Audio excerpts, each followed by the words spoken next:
Polarization's been happening in our country for decades.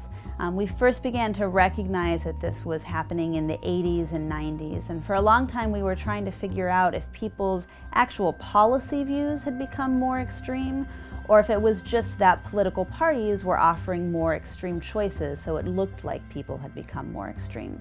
What we've realized is that a lot of polarization, as we talk about it, is not rooted in people's policy preferences per se, but is more attached to their identity and the affect that they have for their in-group, their own political party, and the dislike that they have for their out-group. All of this definitely existed before social media, but I think social media uniquely amplifies it.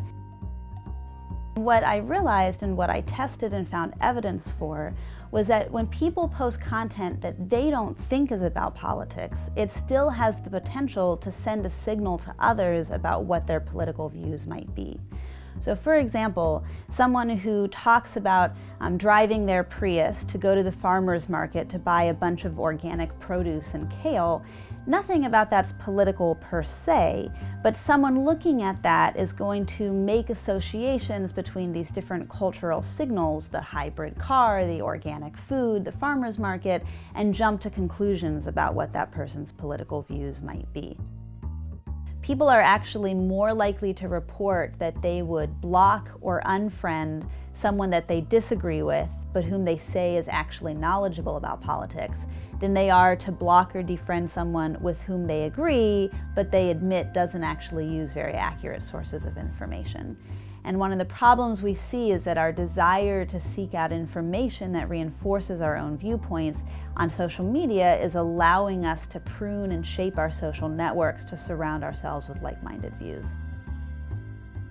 So I think the role of social media here is that it's opening up access for people. They have access to so many more types of information, but we've lost the role of editors. Now a person's social network is really doing the curating or editing of the information that they have exposure to, and that means that there's not as much expertise necessarily in making decisions about what qualifies as legitimate and real news.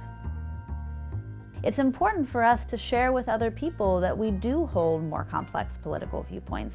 And so I think counterintuitively, one of the recommendations coming out of my book is that if we want to break this inference where we make assumptions about the other side of the aisle, we all need to be posting more information about both what we believe politically, but also these important social signals and cultural markers so that there's more information out there to help signal to each other that there are kale-eating conservatives and gun-owning liberals.